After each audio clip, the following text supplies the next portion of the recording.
Welcome to Betrayed. I wasn't looking for a reason to walk away. If anything, I was trying to get closer.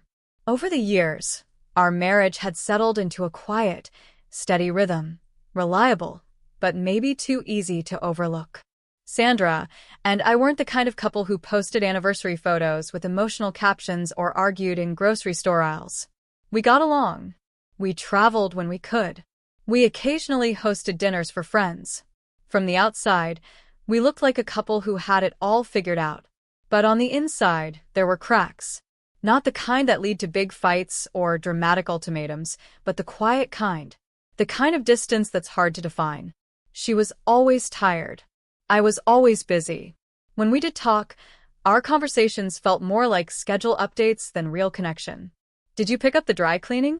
What time is your meeting tomorrow? Should we RSVP to Daniel's wedding or just send a gift? The one subject I never pushed was having kids. Sandra always said she wasn't ready, that it wasn't the right time, that she didn't want to rush into something so serious. I suspected there was more to it, but I told myself we'd revisit it later, when life calmed down, when we traveled less, when her job settled, when everything felt more stable. So I planned something. Nothing extravagant, just a 4-day trip to Montreal. Quieter than our usual city breaks, but still full of charm. Sandra loved old architecture, the kind with delicate details that made her stop mid-walk just to run her fingers over the stone walls. And pastries, the ones that took 20 minutes to prepare but vanished in 3 bites. I booked the trip 2 months ahead. I made dinner reservations at restaurants she'd adore. I even found a boutique hotel with a heated rooftop patio. I wanted it to feel thoughtful. That night, after she dozed off on the couch mid-episode, something she'd been doing more and more lately, I reached for her laptop on the coffee table. The soft glow from the screen lit up her face as she breathed gently, lost in sleep.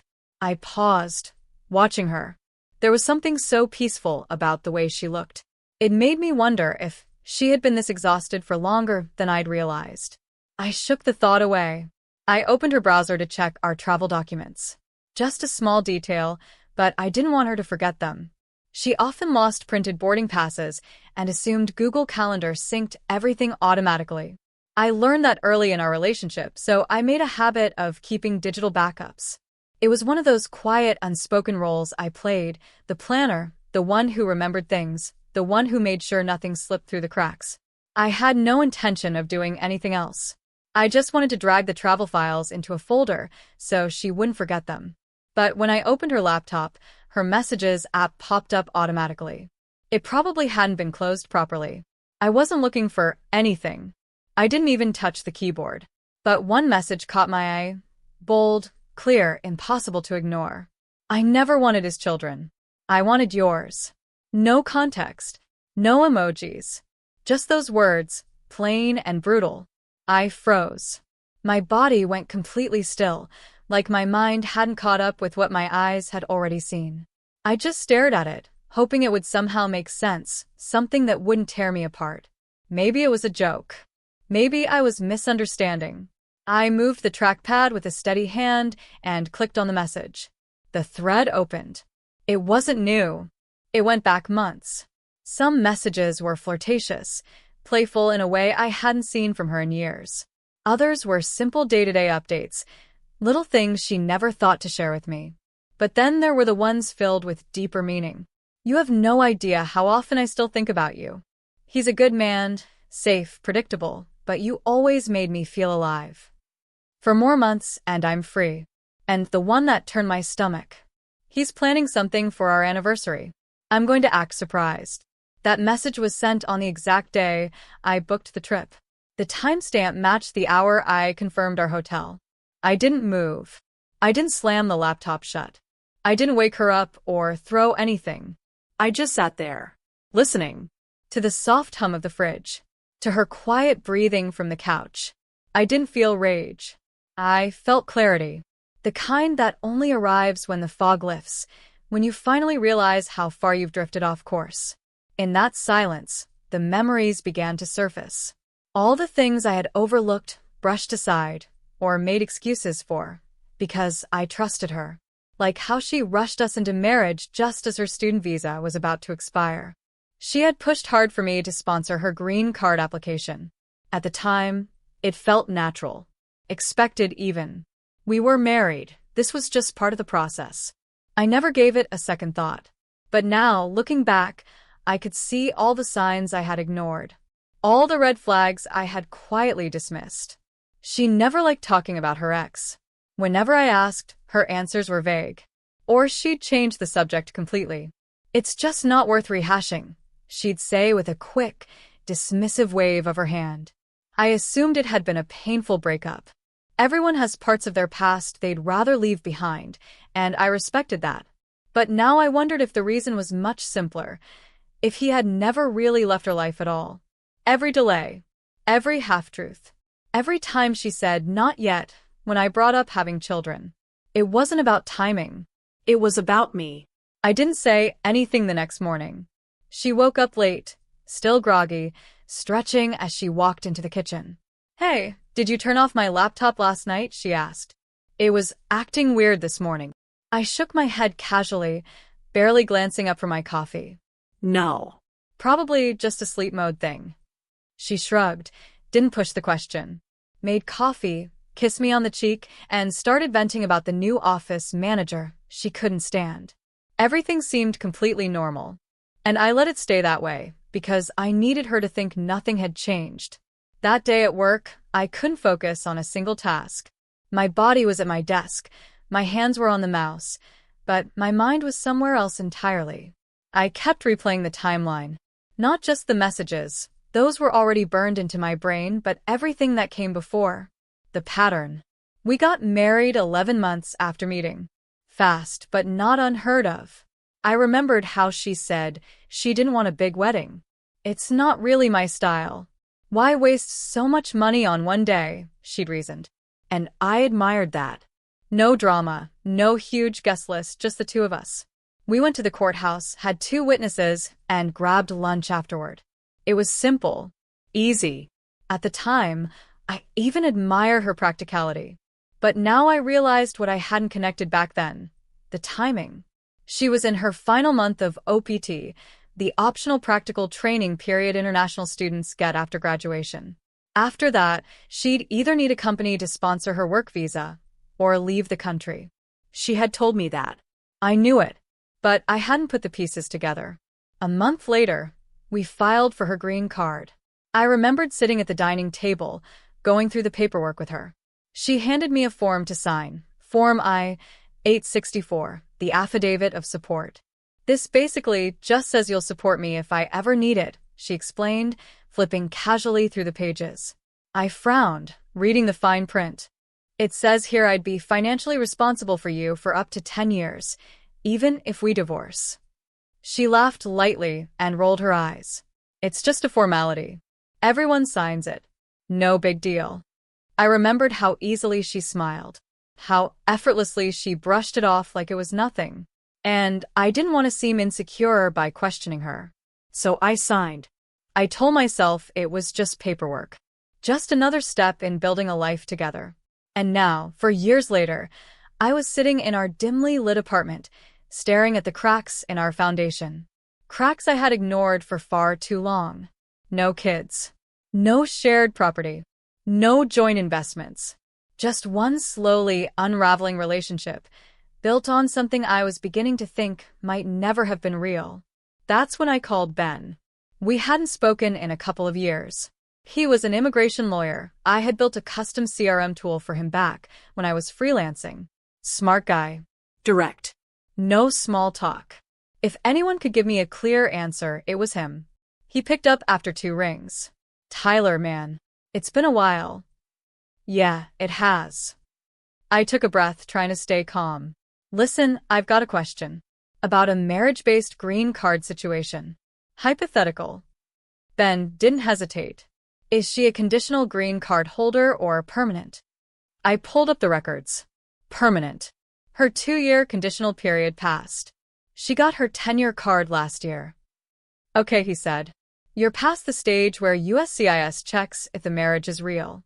But if you believe the marriage was fraudulent, done just for immigration, You can still report it. My grip on the phone tightened. How seriously do they take that? Pretty seriously, Ben replied without missing a beat. But you'll need proof. A timeline. Communication, emails, texts, anything that shows intent. I already had the screenshots. Not just the one message, the entire thread. Dates. Timestamps. Mentions of our anniversary. Her saying things like, "For more months and I'm free." Ben kept talking. "If you submit a report, it won't trigger immediate deportation or anything dramatic, but it will flag her case. If they find enough, it could open a fraud investigation." I exhaled slowly. "And the affidavit of support?" "For my 864, he asked. Yeah. "You'll want to file Form I-865. That's how you withdraw your sponsorship. It doesn't cancel your obligation retroactively, but it officially signals that you no longer intend to support her. That, plus evidence of fraud, helps your case." I thanked him and hung up. Then I got to work. I started backing up everything. Screenshots of the texts, the full laptop thread, calendar logs showing when I booked our trip, photos, emails, bank statements. Every piece of documentation tied to the time we filed her green card. By the end of the night, I had a folder sitting on my desktop. I-865 evidence packet, Sandra. A neatly organized digital dossier. Every lie, every hidden motive, every breadcrumb I had been too blind or too trusting to see before. And Sandra? She still thought we were going to Montreal. She gushed about the trip like she hadn't just told another man she wanted his children. She even left a post-it on my desk one morning. "You're too good to me." She wasn't wrong. The first thing I did was file Form I-865, withdrawal of sponsor. USCIS doesn't let you undo an I-864, but this form at least makes it clear I no longer support her financially. It didn't free me from legal obligation entirely, not yet. That would take either her becoming self-sufficient or USCIS revoking her status. But it was a start. The beginning of drawing a line in the sand. I wrote a cover letter. No accusations. No name-calling. Just facts. I laid out the timeline of our marriage. Attached screenshots of her messages with Louis. Pointed out how they lined up with key immigration milestones. Our wedding. Her green card filing. Her messages about waiting the marriage out. I explained how she had concealed her ongoing relationship while legally binding herself to me for status. I sent everything through Ben to make sure it was airtight. Then I started untangling our lives. Step 1. Financial separation. We had a joint checking account, rarely used, mostly for travel. I combed through every transaction, separated my share, and moved it to a new account in my name. Easy. I closed the joint credit card, printed the statements, labeled everything, filed it away. Paper trail. Always have a paper trail. Step 2. Credit and identity protection. I locked my credit file with all 3 bureaus, Equifax, Experian, and TransUnion. Not paranoia, precaution. She had access to everything. My social security number, my accounts, my passwords. If her life started to fall apart, I didn't want to become her financial fallback. Then I quietly removed her as an authorized user on my Amex and Chase cards. No notification. They just stopped working. Step 3. Insurance and assets. She was still on my health plan through work. Open enrollment had just started, so I filed for removal under the change in domestic circumstance clause. Valid. Permanent. No loopholes. The car she drove was technically mine. I had let her use it because it was easier that way. Not anymore. While she was out at brunch with friends, I transferred the vehicle into my name, fully. Took back the keys. I wasn't reckless. I didn't want her stranded. Didn't want to give her ammo to play the victim. So I rented a clean, registered, fully insured car for the week and parked it in the garage. Every action had a receipt. Everything was clean, logged, and irreversible. And Sandra? She still had no idea. She still thought Montreal was happening. Still smiled at me like nothing had changed. One night, curled up on the couch, she looked at me and asked, "Do you think we should start trying for kids in the next year or 2? I think I'm finally warming up to the idea. I almost laughed. Instead, I nodded, kept my expression neutral. Let's talk about it after the trip. She smiled, kissed my cheek, and went back to her show. By the end of the week, everything she thought we had was already gone. The last thing I did before leaving was log into our USCIS account. I typed out a sworn statement, under penalty of perjury, declaring that I believed the marriage had been entered into in bad faith, solely for the purpose of obtaining immigration benefits. I confirmed my willingness to cooperate fully with any investigation, attached all relevant communications, marked the case for fraud review, and clicked submit. Then I packed my bag. I didn't take the suitcase she had packed for Montreal. I left it by the door, untouched, with the ticket confirmation still tucked into the front pocket. She could still go, just not with me. That night, I checked into a short-term rental across town. She was asleep when I left. Saturday morning, the day of the trip, the first call came in. 8:03 a.m. I let it ring. The second call came at 8:07. By the third, I turned my phone face down and sipped my coffee. By 9 a.m., she had called 7 times. I watched the screen light up again. The phone sat face down on the kitchen table, beside a half-drunk cup of coffee. The steam was long gone. The calls kept coming. 8, 9, 10. I let them all ring. Her voicemails started casual. Hey babe, are you running late? Then confused. Where are you? I'm at the gate. Did you oversleep? Then annoyed. Brian, this isn't funny. Call me now. The last one wasn't even words. Just breathing. Then a broken whisper. Please just call me. I didn't. There was nothing left to say. I had left my wedding ring on the kitchen counter. No note. No suitcase missing. No dramatic goodbye. Just absence. By noon, she was texting our mutual friends. By 3 p.m., my phone buzzed with a message from Carla. Carla, hey, Sandra says, you just left. What's going on? I stared at the screen, then turned off my phone. Not yet. The story wasn't finished. Instead, I handled logistics. I scheduled a mail hold for our apartment. Anything important was rerouted to a P.O. box I controlled. I canceled the utilities I'd been paying, water, gas, internet. Nothing was shut off, just transferred into her name. That night, I got a notification from USPS informed delivery. A government envelope had been scanned. Return address, USCIS, Department of Homeland Security. 3 days later, Sandra received it. It wasn't a removal notice. Not yet. That's not how this works. It was an RFE, a request for evidence, tied to her I-751 petition, the form for removing conditions on her marriage-based residency. Even though she already had her 10-year green card, she was in the middle of a quiet reassessment. Sometimes it's random. Sometimes not.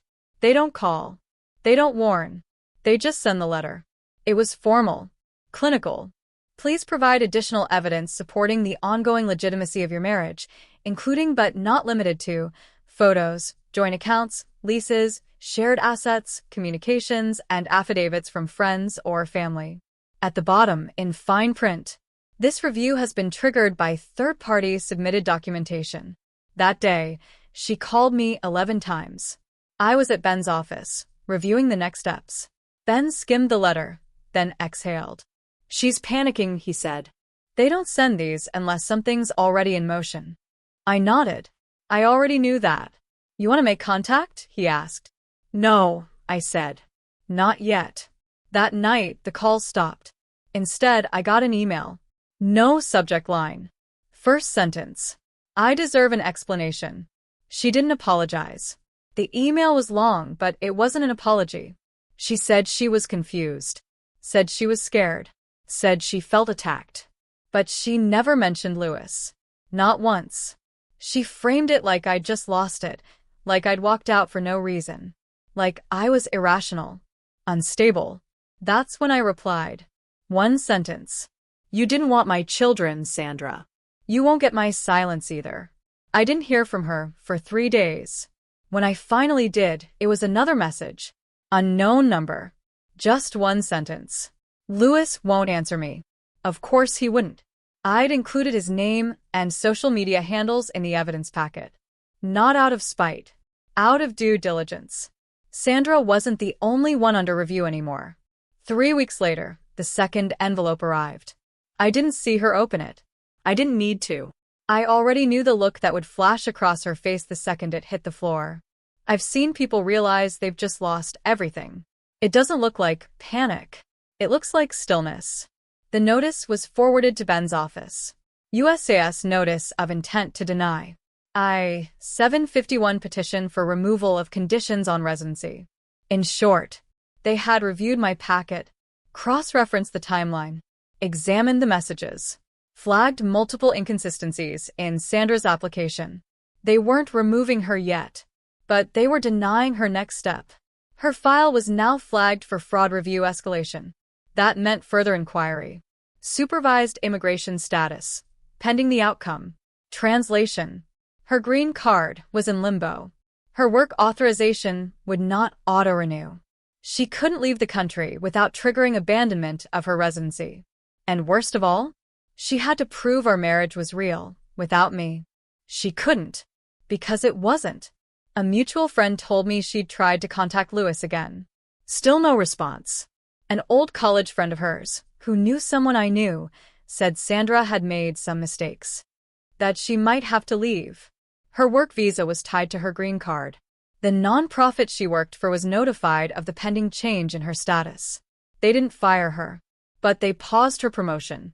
HR review. Just a formality. That's how it starts.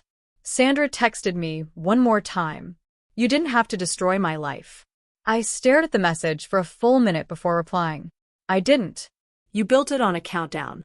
No response. That was the last I heard from her. 2 months later, I cleaned out the garage. Mostly her stuff. Old college books, a broken chair she swore she'd fix, and one unopened box shoved behind the water heater. I knew what it was before I even touched it. The baby's shoes. I had ordered them 2 years earlier, during one of those quiet, hopeful moments. Back when I thought maybe, just maybe, we were ready to talk about kids. I never gave them to her. I don't even remember why. They were still wrapped in tissue paper. Untouched. Size 0. Soft blue. I didn't keep them.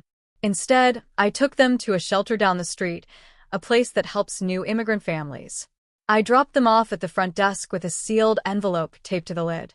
Inside was a handwritten note. For someone ready to build a future. Not borrow one. The receptionist didn't ask questions. And I didn't leave a name.